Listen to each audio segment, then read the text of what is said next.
कक्षा 9 की भूगोल की पाठ्यपुस्तक की है, जिसका शीर्षक है भारत, भूमि एवं लोग।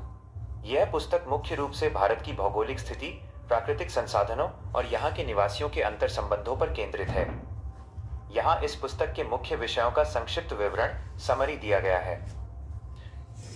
पुस्तक का मुख्य उद्देश्य।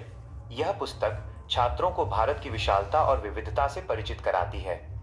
इसमें मुख्य रूप से निम्नलिखित पहलुओं पर चर्चा की गई है। स्थिति और विस्तार। भारत विश्व के मानचित्र पर कहाँ स्थित है और इसकी सीमाएं किन देशों से मिलती हैं। भौतिक स्वरूप। भारत के विभिन्न धरातलीय स्वरूप जैसे हिमालय पर्वत, विशाल मैदान, थार मरुस्थल, प्रायद्वीपीय पठार और तटीय मैदानों का वर्णन। अपवाह तंत्र। नदियां।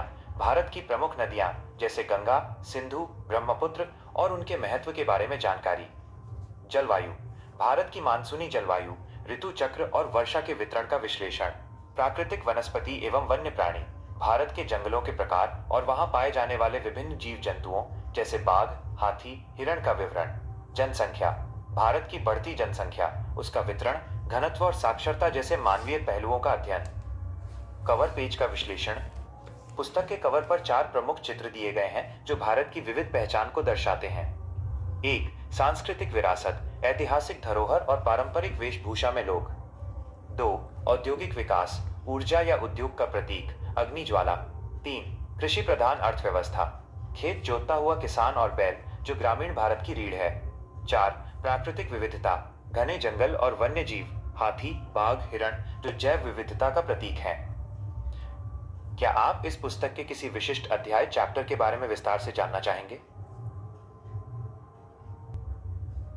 कक्षा 9 की भूगोल की पाठ्यपुस्तक की है, जिसका शीर्षक है भारत, भूमि एवं लोग।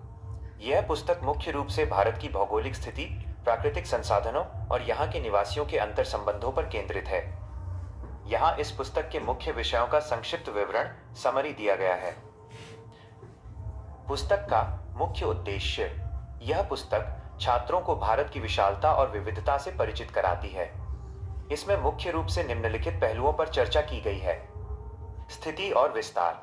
भारत विश्व के मानचित्र पर कहाँ स्थित है और इसकी सीमाएं किन देशों से मिलती हैं। भौतिक स्वरूप। भारत के विभिन्न धरातलीय स्वरूप जैसे हिमालय पर्वत, विशाल मैदान, थार मरुस्थल, प्रायद्वीपीय पठार और तटीय मैदानों का वर्णन। अपवाह तंत्र। नदियां। भारत की प्रमुख नदियां जैसे गंगा, सिंधु, ब्रह्मपुत्र और उनके महत्व के बारे में जानकारी। जलवायु। भारत की मानसूनी जलवायु, ऋतु चक्र और वर्षा के वितरण का विश्लेषण। प्राकृतिक वनस्पति एवं वन्य प्राणी। भारत के जंगलों के प्रकार और वहां पाए जाने वाले विभिन्न जीव जंतुओं जैसे बाघ, हाथी, हिरण का विवरण। जनसंख्या। भारत की बढ़ती जनसंख्या, उसका वितरण, घनत्व और साक्षरता जैसे मानवीय पहलुओं का अध्ययन। कवर पेज का विश्लेषण।